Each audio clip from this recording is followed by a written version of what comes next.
profissão de fé, o 7º parágrafo que diz: Cristo, na obra da mediação, age de acordo com ambas as naturezas, cada uma delas atuando como lhe é próprio. Mesmo assim, em razão da unidade da pessoa, aquilo que é próprio de uma natureza, às vezes na Escritura, é atribuído à pessoa de Cristo, denominada pela outra natureza. Quantas naturezas tem Cristo? Quais? Humana e divina. Humana e divina. O que esse parágrafo está dizendo? Que nas Escrituras, quando lemos sobre Cristo, vezes ele vai se apresentar como a natureza humana, a pessoa de Cristo, e vezes como divino. Então, todas as falas de Cristo você deve identificar. Aqui ele fala como homem, ou ele fala conforme a natureza divina? Porque se trata de uma pessoa só, aonde contém as duas naturezas, correto, irmãos? E não tem mistura, confusão nelas, assim como aprendemos. Cristo não é esquizofrênico, né? Uma hora está falando com uma coisa, outra hora ele vem esse conflito. Não, existe a harmonia, a comunhão entre as duas naturezas em Cristo. É exatamente sobre isso que vai tratar o 7º parágrafo. Até agora, no estudo da confissão e no preparo, foi o parágrafo mais difícil que eu encontrei para poder trazer um ensino para os irmãos. É um assunto complexo, cristologia, justamente quando trata dessas duas naturezas. Então, amados, tem assuntos que pode ser que eu não consiga te responder por falta de evidências bíblicas. E eu vejo, inclusive, teólogos de renome que não conseguem exemplificar corretamente todas as situações de Cristo compartilhando dessas duas naturezas. Tá? Então isso é necessário um estudo exaustivo, cristologia. Cristologia não é um estudo que você vai fazer de 1 dia, 2 dias e vai aprender. Nem mesmo em um seminário. É muito pouco.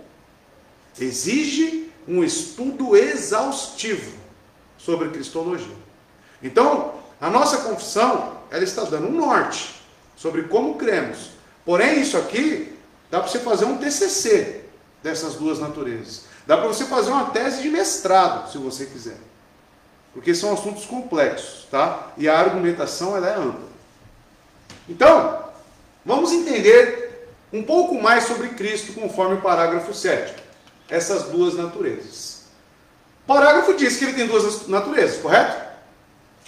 As naturezas divina e humana do Redentor. Jesus Cristo é o verbo divino que se fez carne. Ele não é metade Deus e metade homem. Isso é errado.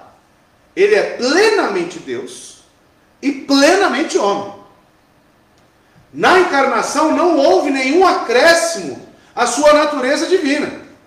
Ele permaneceu sendo quem ele sempre foi. Mas o verbo adquiriu uma natureza que não possuía antes da encarnação. Ele não é meramente um homem que possui certas qualidades divinas dentro de si. Nem o Deus que possui algumas qualidades humanas, como algumas heresias falam.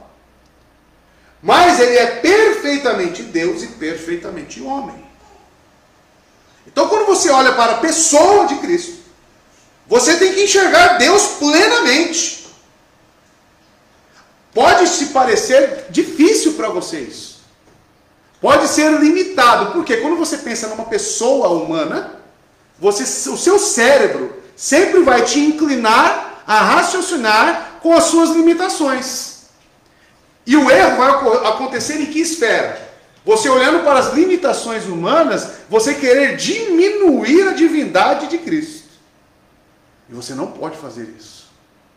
Então a cristologia é um exercício de mente que vai além das nossas capacidades.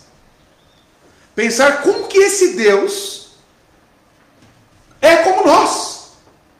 Tem as nossas limitações. Continuando sendo igual a Deus, que é transcendente e infinito. Aquele que nós estaremos com Ele durante uma eternidade descobrindo e descobrindo e descobrindo. Então, cristologia é um assunto denso, irmãos. Ele possui ambas naturezas, a divina e a humana, de modo que ele é Deus 100% e homem 100%, possuindo todas as propriedades de cada natureza. Romanos capítulo 1, verso 3 e 4. Com respeito a seu filho, e quando ele fala filho, ele está falando do verbo, correto? O qual, segundo a carne, veio da descendência de Davi, conforme Maria, e foi designado filho de Deus com poder, segundo o Espírito de santidade, pela ressurreição dos mortos, a saber, Jesus Cristo, nosso Senhor. O texto grego aponta que Cristo, segundo a sua divindade, foi designado filho de Deus, segundo o Espírito de santidade, e conforme a sua humanidade. E conforme a sua humanidade era segundo a carne. Nesse texto, a palavra grega que é traduzida como carne, significa natureza humana, e não simplesmente corpo ou parte física de um ser humano. Com base em quê? Porque sarx, em grego, ela pode tanto denominar pecaminosidade, ela pode tanto denominar corpo humano. Porém, como que temos que interpretar a palavra sarx, segundo a carne? Segundo o que é colocado aqui, Jesus Cristo. E Jesus Cristo, o Cristo, é um nome dado ao verbo encarnado. Ele não tinha esse nome antes da encarnação. Antes da encarnação ele era quem? O verbo. Jesus Cristo, filho do homem, é para denominá-lo como o verbo encarnado. É como denominá-lo como tendo já as duas naturezas. Então, pelo fato de Paulo encerrar esses dois versos aqui, falando a saber, Jesus Cristo, nosso Senhor. Então ele está falando sobre a humanidade. Aqui nós encontramos então tanto a parte divina de Deus em Cristo, quanto a parte humana. Tá?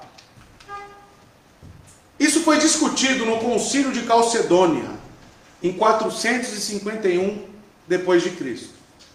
Houve um grande embate na igreja devido às heresias que surgiam, e eles precisavam fechar como que Cristo veio nessa forma de carne. Alguns diziam que ele não era Deus, outros diziam que ele era um fantasma, o corpo humano não existia, então ele andava como um espectro. Então eles precisavam se reunir, porque a igreja estava precisando definir isso, precisando escrever um documento que falasse como que Cristo era na forma humana. E eles chegaram na seguinte afirmação: esse concílio de Calcedônia afirmou que Cristo é uma única pessoa, com duas naturezas. Um e só mesmo Cristo, Filho, Senhor unigênito, que se deve confessar em duas naturezas, olha só, inconfundíveis, imutáveis, indivisíveis, inseparáveis, a distinção de naturezas, de modo algum, é anulada pela união. A distinção das naturezas é anulada de forma nenhuma pela união. Antes ela é preservada a propriedade de cada natureza. Cristo, ainda hoje, meu amado, ele permanece homem. E dizer que ele é homem é dizer que ele tem as suas limitações como homem. E também como Deus. No céu, como que ele voltará, irmãos? Na mesma forma que ele subiu. O que Tomé tocou lá? Um espectro? Um fantasma? Um corpo? Foi esse mesmo corpo que ascendeu ao céu, está assentado à destra de Deus Pai? É este mesmo corpo. E é esse mesmo corpo que voltará. Ele ainda é homem. Tem as mesmas limitações. E também é Deus. E sempre foi Deus. É isso que o concílio definiu sobre o Filho. Olha só. Concorrendo para formar uma só pessoa e em uma subsistência. não separado nem dividido em duas pessoas, mas um só e o mesmo Filho. O mesmo Filho. A definição de Calcedônia oferece a compreensão básica daquilo que os cristãos devem afirmar acerca da pessoa de Jesus Cristo. Olha porque a história da igreja é importante. Porque isso que foi concluído em 451 é afirmado ainda hoje por cada um de nós. E encontramos isso na nossa confissão, que foi elaborada em 1689. Então você vê, a história da igreja, os concílios, é importante para nós? Com certeza. Isso faz parte da promessa de Cristo que edificaria a igreja dele com base na afirmação de Pedro. E perceba, tu és o Cristo, Filho do Deus vivo, isso já é uma declaração de fé. E ele falou, com base nessa declaração de fé, edificarei a minha igreja. Não sobre Pedro. Porque os católicos romanos dizem o quê? Que foi em cima de Pedro. E ele era o primeiro papa. Não foi por causa de Pedro. Pedro era tão igual quanto os outros apóstolos. Foi de acordo com a declaração de fé que ele fez. Então, irmãos, vocês precisam estudar a história da igreja. Os concílios que foram formulados. Porque eles combateram heresias que hoje têm outros rótulos. Têm outros nomes. Porém, são antigas. Já foram enfrentados pela igreja. Hoje tem os unicistas, que não creem na Trindade. Isso já foi assunto resolvido pela igreja há muito tempo. Então, você deve olhar para trás, e ser reformado é isso, correto? Olhar para trás. E não apenas daqui em diante. Calcedônia é um desses concílios que você precisa estudar. As duas naturezas dessa pessoa seriam unidas por uma ação sobrenatural. Eu não consigo, olha só, e acredito que ninguém aqui nessa sala consiga, explicar como que acontece a formação de um bebê, um ser humano, no ventre da mãe. É algo que dá para explicar? Um aglomerado de células, sai um braço, sai a cabeça, sai outra perna, sai órgãos. Conseguimos? Os cientistas conseguem? Eles dão uma definição lá. Mas saber como isso acontece nas minúcias? Como que sai um corpo daquilo que não tinha forma nenhuma? Agora, como explicar a união dessas duas naturezas em uma pessoa? Aí sua cabeça vai começando a esquentar. Vai começando a ferver. Essa ação sobrenatural da parte do Espírito foi absolutamente poderosa, miraculosa, misteriosa. Houve a união das duas naturezas quando se deu a ação sobrenatural do Espírito Santo sobre Maria. Uniu. Colocar o infinito no finito. Como? Assumir a natureza humana. Uma substância que continha todas as propriedades da natureza humana. Que foi acrescida à pessoa divina. Com natureza divina. De forma que o Redentor passou a ser veri Deus et veri homo. Verdadeiro Deus e verdadeiro homem. Simultaneamente. A ação do Espírito Santo fez com que as duas naturezas ficassem unidas. A que veio de Deus e a que veio de Maria. De modo que desde então, nunca mais elas existissem separadamente. Nunca mais. Por que nunca mais? Por que é errado dizer que quando ele ascendeu ao céu, quando ele foi para a glória, a forma humana dele foi absorvida pela divina? Que isso é uma heresia. Por que é errado dizer isso? Quais são as implicações disso, irmãos? Afeta na ressurreição. Ressurreição? Por quê? Porque era a promessa que ele fez. Promessa? A ressurreição. Por que falar que ele na glória não tem mais a parte humana? É uma heresia, irmãos. Por causa da ressurreição? Hã? Mediação. Como é que Cristo mediará por nós? Será nosso representante, inclusive no céu, porque é lá que ele intermedia por nós. Não é só o ato da cruz, ressurreição e ascensão. Ele continua intercedendo e mediando por nós. Ele é o nosso representante. Não é esse o pacto da graça? O pacto da graça envolve o quê? A forma humana de Cristo? Sim. Então ele não pode deixar de ser esse representante. Então, se você disser que ele no céu, na glória, ele não tem a parte humana, você está querendo dizer que ele perdeu essa mediação. Entenderam as implicações das heresias? E é isso que temos que tomar cuidado. Então as duas naturezas da pessoa seriam unidas por uma ação sobrenatural. Né? Porque talvez você pense, como é que aconteceu isso? Foi um milagre. Foi feito pelo poder do Espírito Santo. Olha aí a necessidade das duas naturezas. Eu coloquei aqui, ó. Se não houvesse a união das duas naturezas numa só pessoa, a pessoa divina do Verbo não poderia ser representante de pecadores.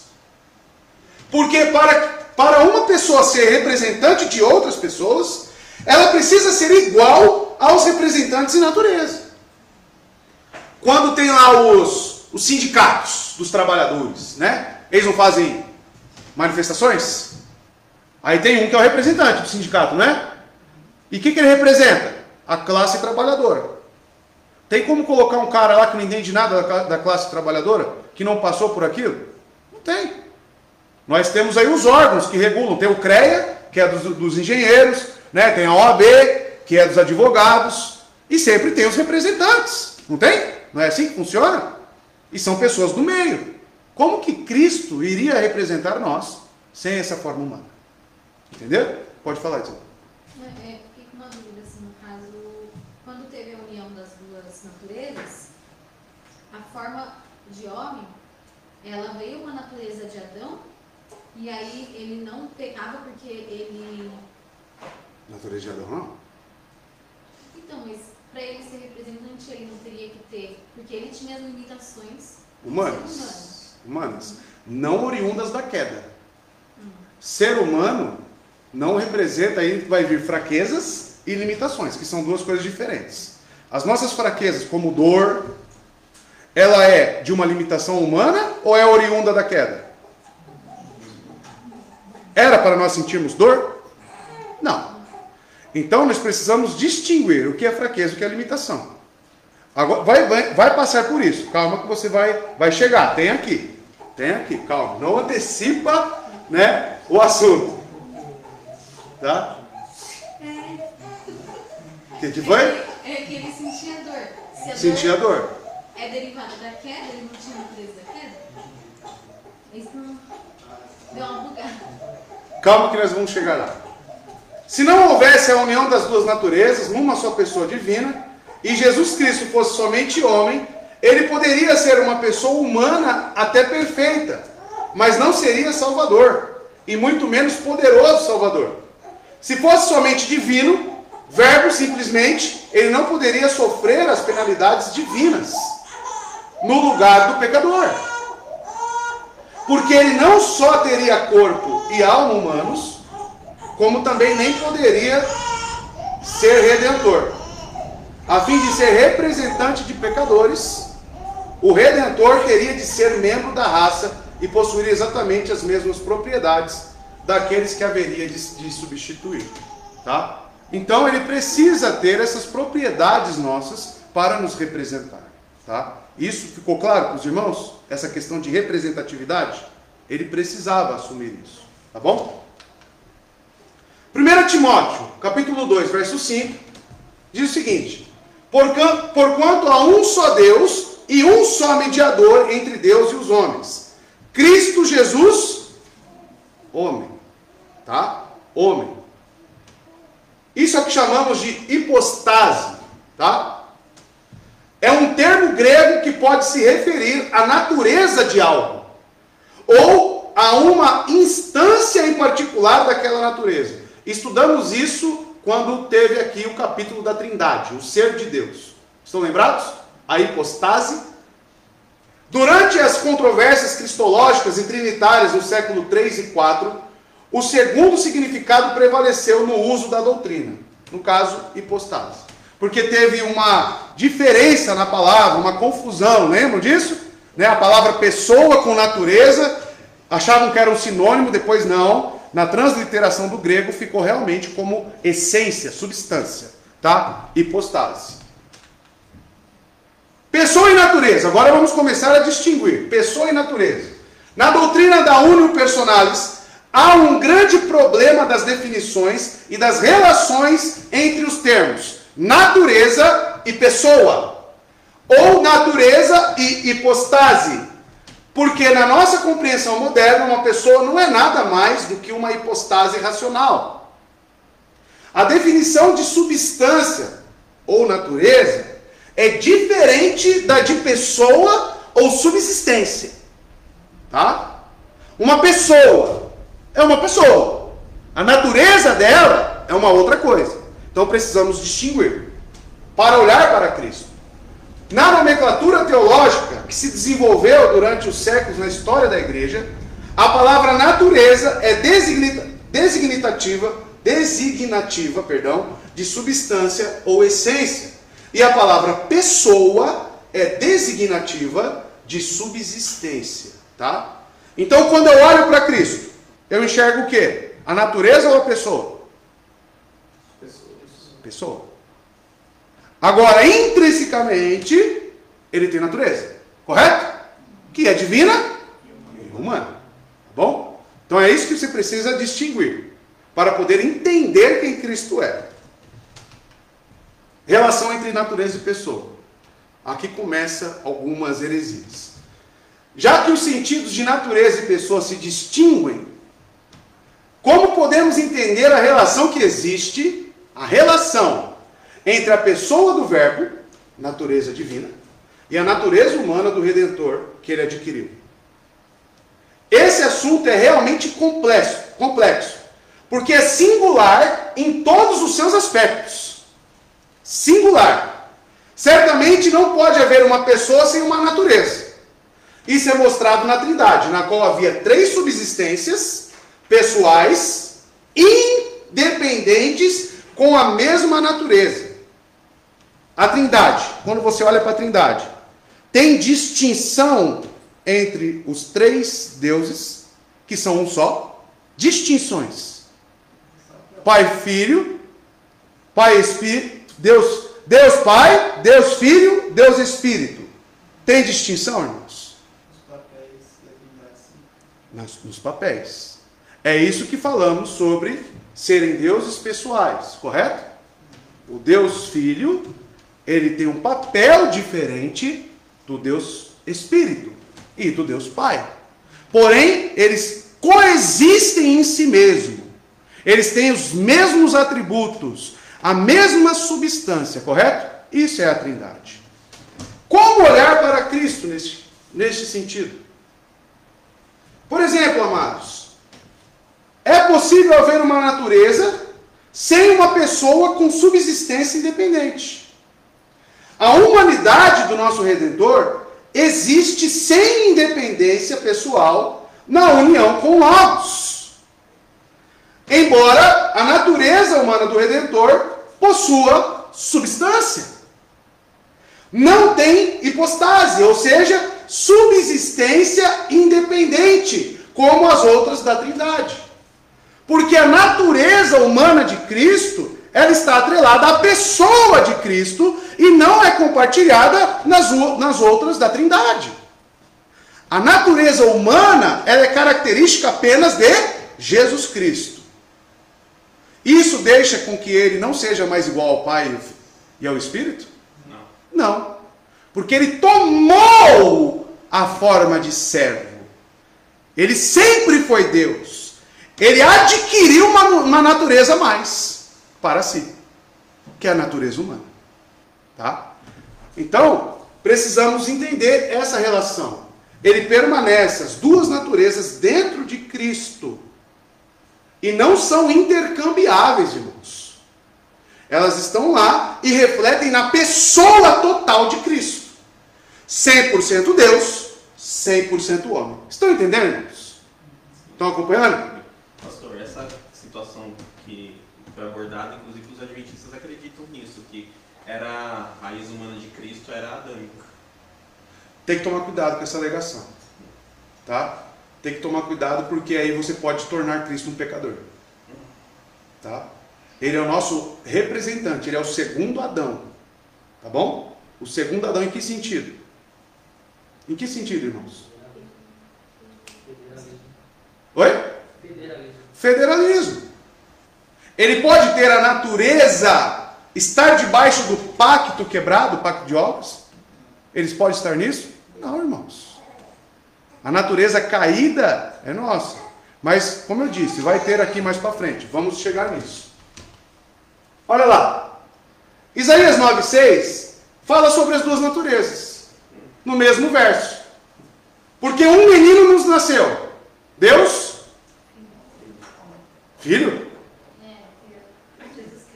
Homem. Um filho nos foi dado. E o governo está sobre os seus ombros. Ele será chamado Maravilhoso Conselheiro, Deus Poderoso, Pai Eterno.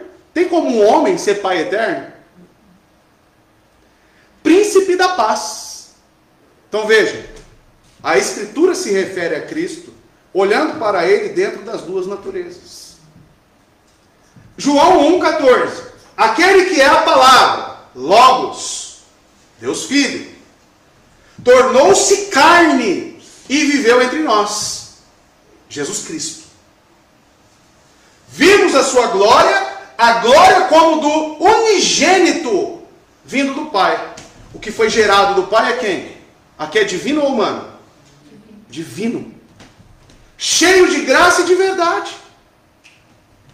Colossenses 2,9. Esse é o mais claro de todos. Pois em Cristo, Cristo é o quê? Deus? Homem. Tá? Habita corporeamente, olha cá, corporeamente, então Cristo, toda a plenitude da divindade. Entenderam? A substância, a essência dentro de Cristo permanece intacta, tanto quanto o homem, tanto como Deus. Esse é o nosso Salvador. Cristologia, irmãos. Tá muito difícil, irmãos? Mais ou menos? É um assunto complexo. Dá dor de cabeça. Dá muita dor de cabeça. Mas você precisa assimilar isso. Porque nós temos que ser conformados a quem? A Jesus Cristo. Então é importante você estudar a natureza humana de Cristo? Conhecer Ele? Sim. Tá? Então isso é muito importante. Olha lá, é uma união de caráter temporal. O que significa isso? Esta união não é uma união eterna, porque começou no tempo. Dependeu da cronologia para acontecer. Essa união foi determinada na eternidade, sim, através do pacto da graça, mas realizada na história dos homens. O Verbo, ou a segunda pessoa da Trindade, ela é eterna, o Verbo. Mas a pessoa humana é temporal, não temporária. Existia somente o Verbo até o momento em que houve a encarnação. Correto? A união de naturezas começou exatamente na concepção imaculada, quando o Espírito Santo agiu milagrosamente em Maria.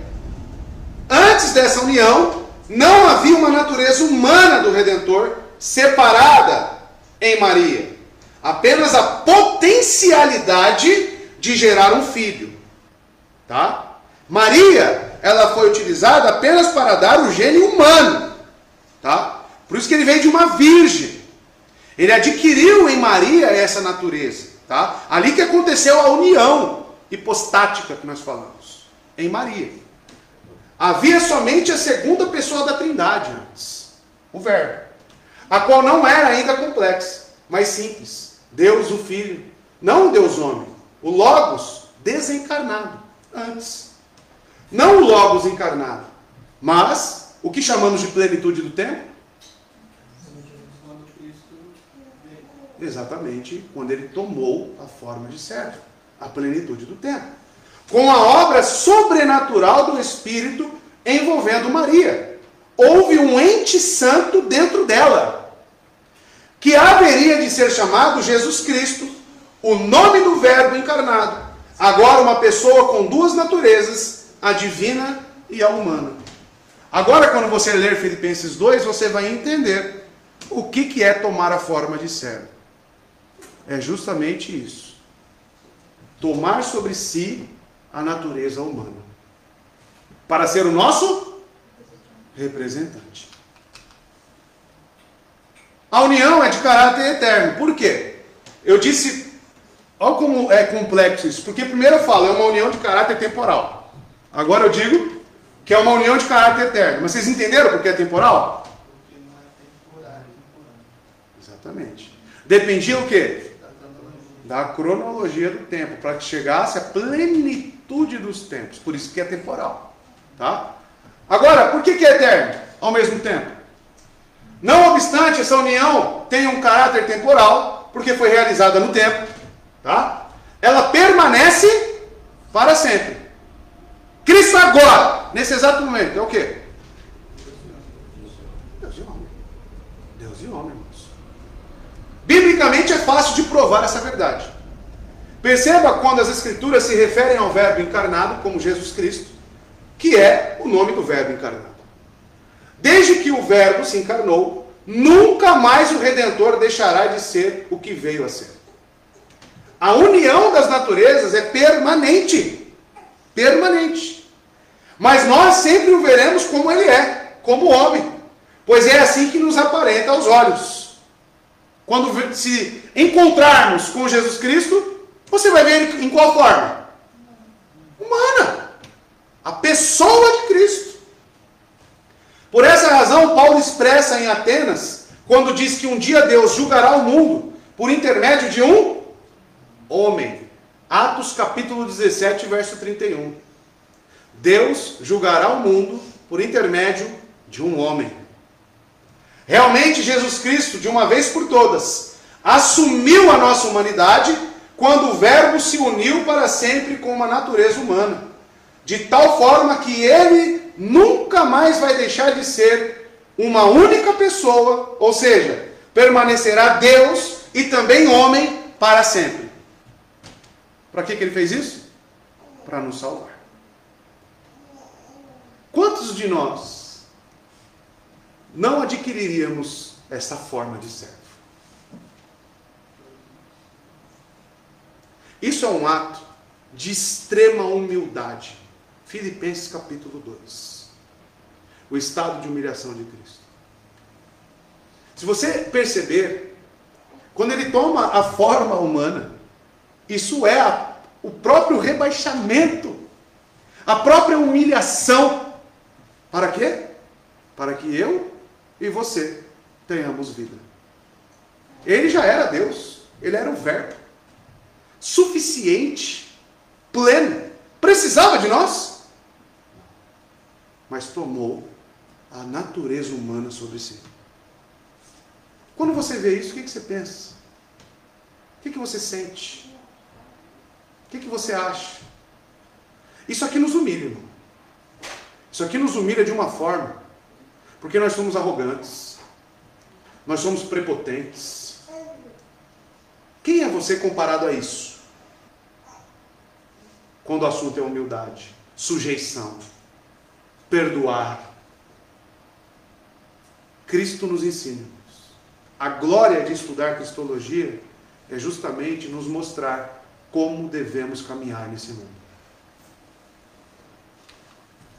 Provando isso, Romanos 9, verso 5. Deles são os patriarcas e a partir deles se traça a linhagem humana de Cristo, que é Deus, olha lá as duas naturezas, acima de tudo. Bendito para quando? Para sempre. Hebreus 13, 8. Jesus Cristo, Cristo pressupõe o quê? Humanidade. É o mesmo. Ontem, hoje e para sempre. Está aqui. Permanece como ele ascendeu ao céu. Esta união não muda a Trindade. Tá?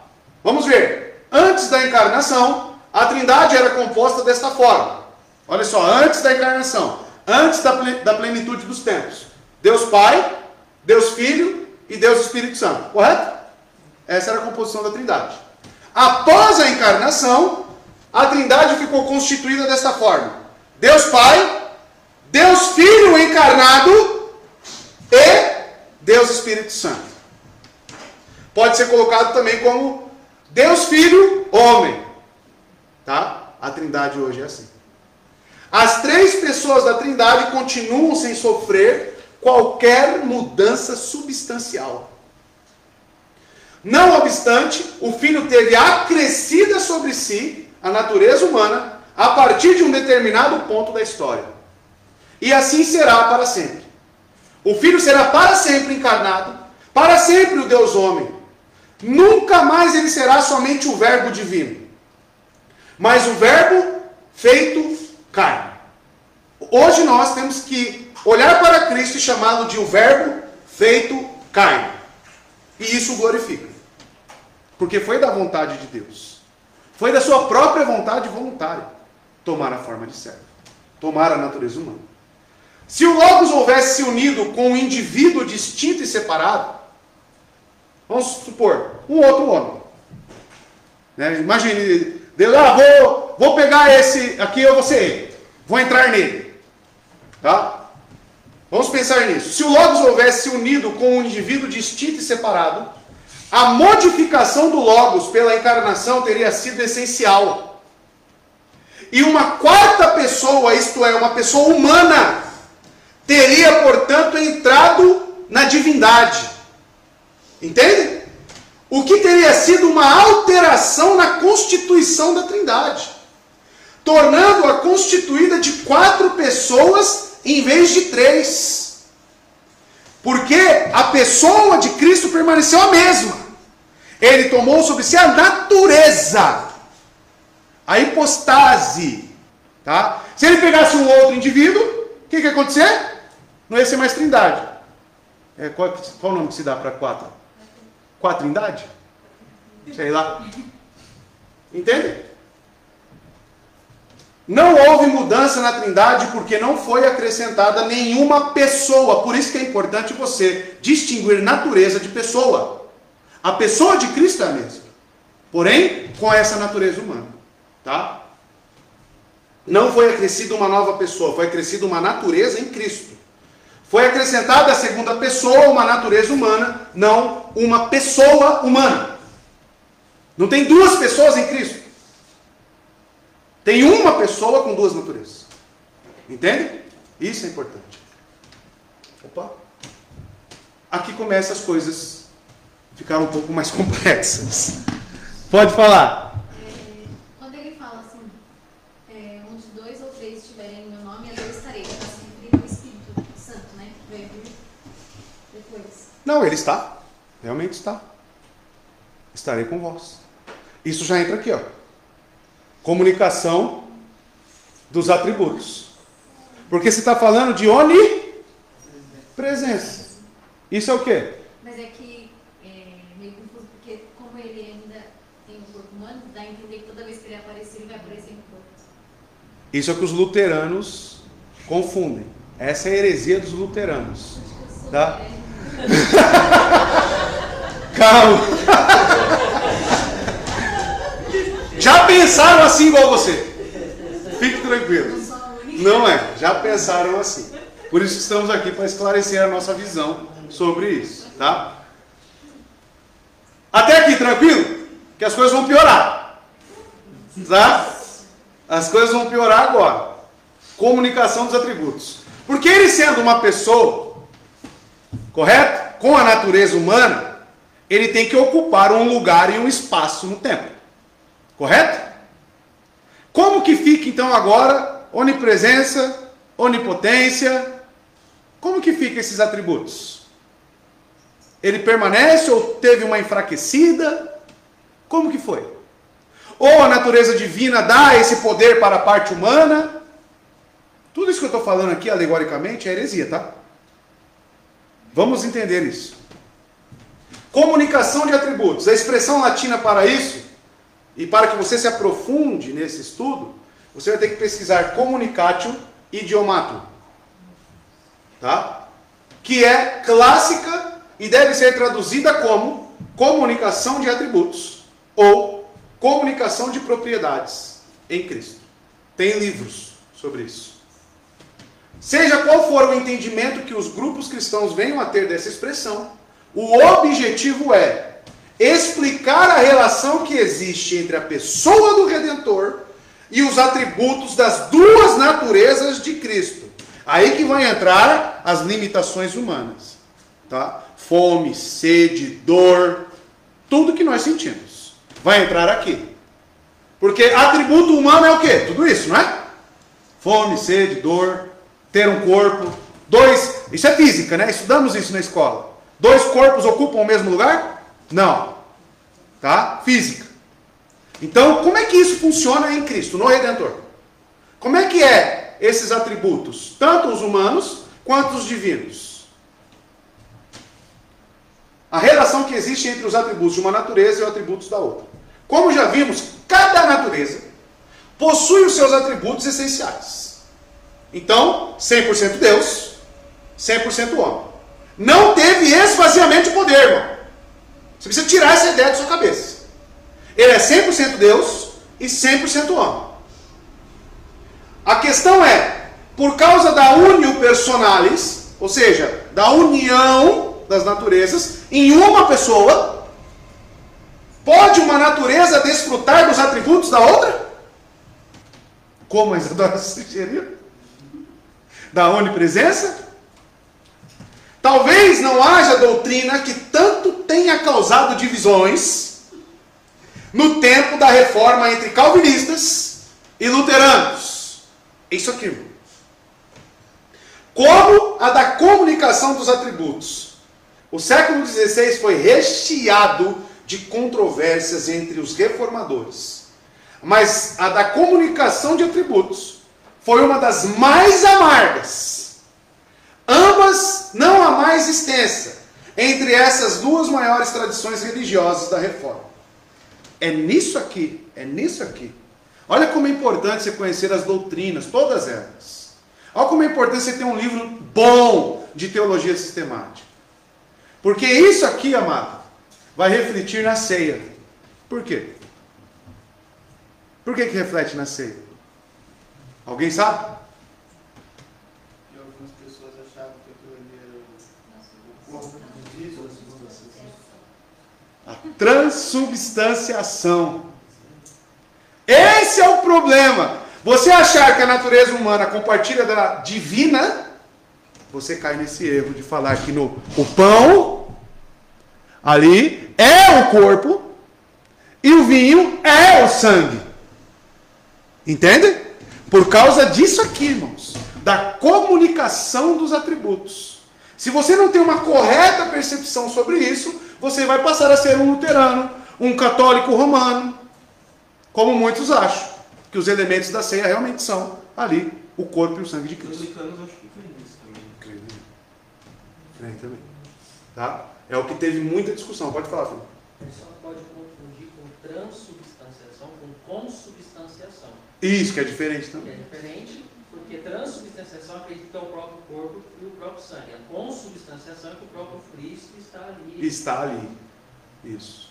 Os luteranos, eles caem mais na consubstanciação. Os Tá? católicos é transubstanciação. Transubstanciação. Mas tudo é uma falta de entendimento sobre isso aqui. Entendeu? Oi? Disse que a heresia dela deve ser a segunda. Ah, segundo? Daqui a pouco aparece mais, fica tranquilo. Não, mas é que assim, eu não pensei. Tipo, eu não entendo esse negócio de pão virar. Não tem como isso. Você cortou o pão ali, como é que você vai virar Cristo? Não entendi. Nem sei como que eles pensavam nisso. Mas o que eu tô pensando é assim, 2 ou 3 estarei lá, tipo, eu vou chegar lá, entendeu? Onipresença. Onipresença. Correto? Ó, a aula é aqui, gente. A aula é aqui. Vamos lá? Vamos lá, vamos entender isso. De acordo com o pensamento calvinista, olha lá, significado de comunicatio idiomatum. A comunicação de atributos diz respeito unicamente à pessoa de Jesus Cristo. Pessoa. Não estou falando de natureza, estou falando de pessoa. E não a uma interpenetração de naturezas em Cristo. A pessoa de Jesus Cristo possuía todos os atributos da divindade. assim como todos os atributos da humanidade. Mas cada uma das naturezas permanece distintas. Distintas. A natureza humana de Cristo sempre permaneceu humana. E a divina sempre permaneceu divina. Não tem confusão. Não tem mistura. Tá? Ele tem as duas. Distintamente. Nunca uma natureza foi capaz de agir segundo a outra. Isso já responde sua pergunta. Vou repetir. Nunca uma natureza foi capaz de agir segundo a outra. Se a pessoa de Cristo tem um corpo humano, responde a sua pergunta. Os predicados do corpo e da alma permaneceram próprios da natureza humana. Assim como os predicados da onipresença, onisciência, quando voltará Jesus? O que ele responde? Vezes responde como Deus, vezes responde como homem. Tá? E onipotência permaneceram próprios da natureza divina. Havia comunicação de atributos no que respeitava a pessoa de Jesus Cristo. Ora, a pessoa agia de acordo com a natureza divina, ora de acordo com a natureza humana. Ora de acordo com a natureza divina, ora de acordo com a natureza humana. Quando ele vai para o Getsemane, angustiado, ele está indo como o quê?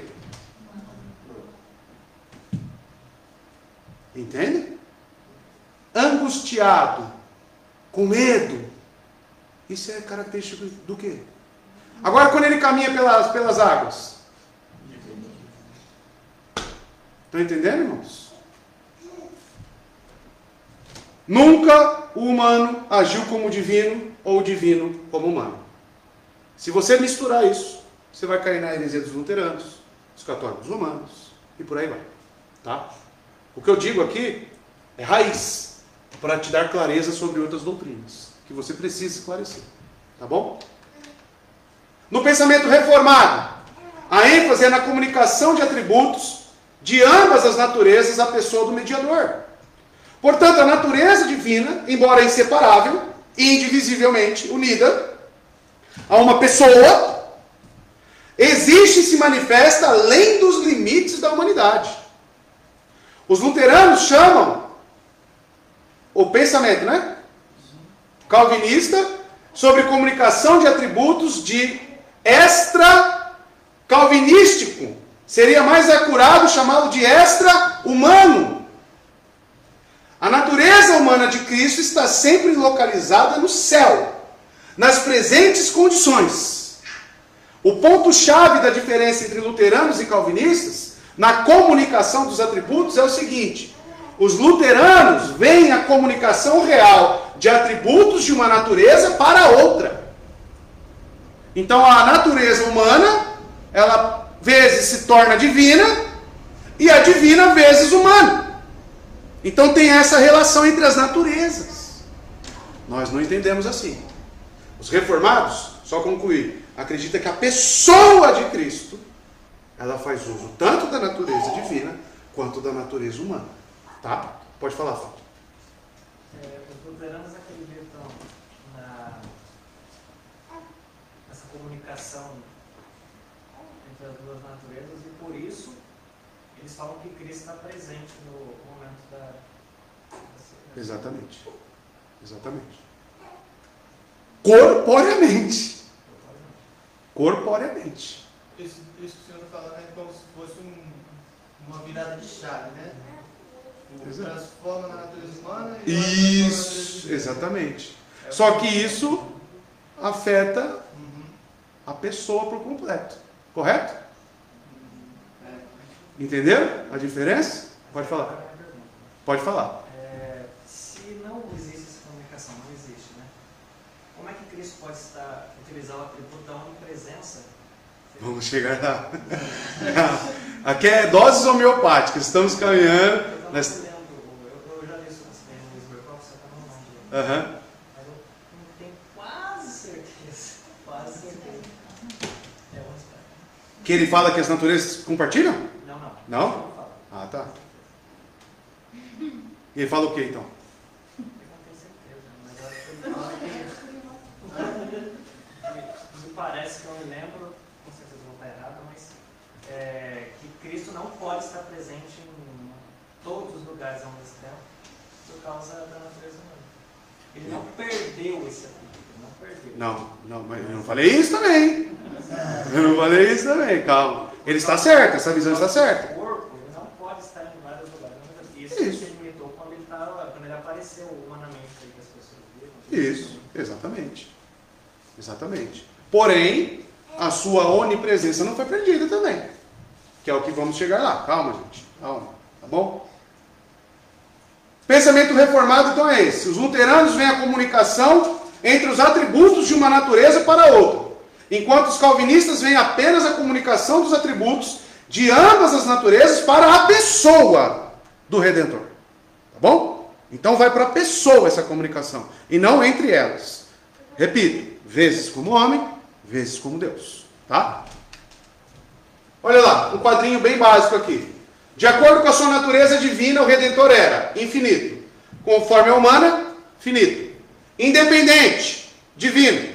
Dependente, como homem. Imutável, como divino. Mutável, como homem.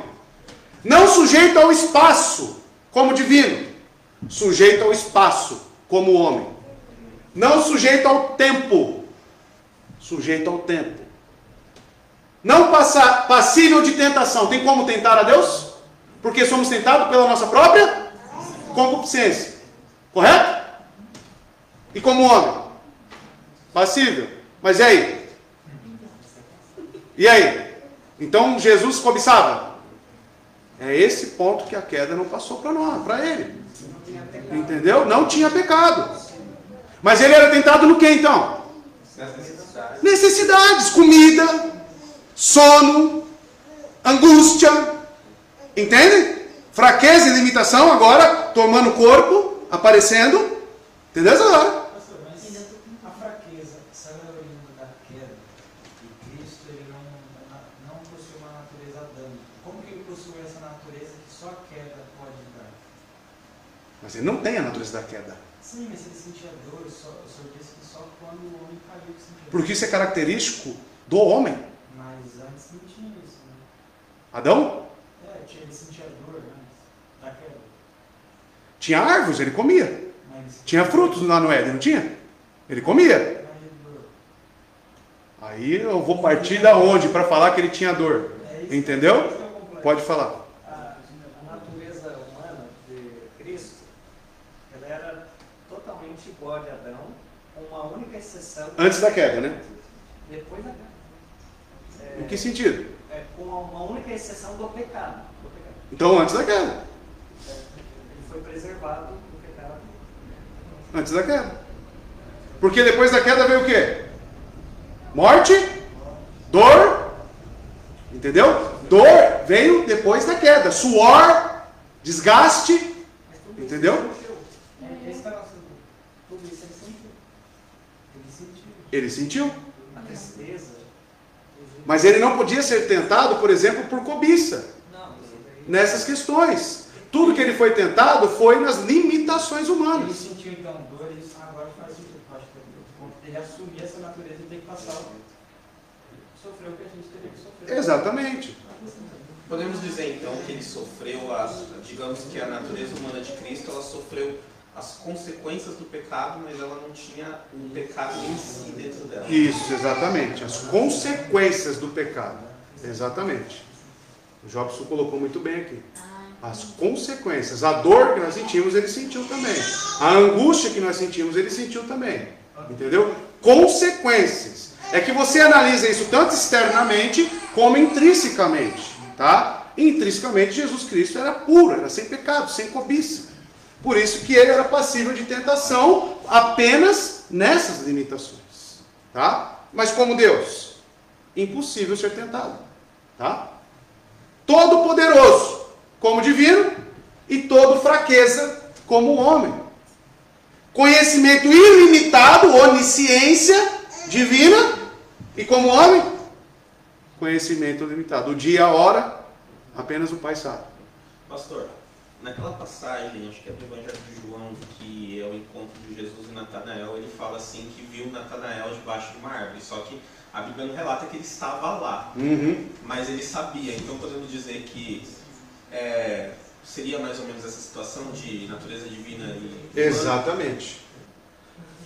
O desafio da leitura agora cresce em identificar as falas de Cristo em que aspecto que ele está falando, né? Como eu disse, andou sobre as águas divinamente, controlou a natureza, parou de fazer chover as ondas divinamente, entenderam?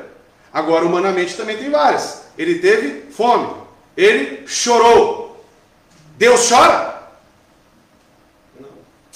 Isso é característico de quem? Do homem, entende? Tá certo falar, eu vi um pastor falando que Cristo abre mão de utilizar os seus atributos em determinados momentos? Correto. Correto. Ele abre mão.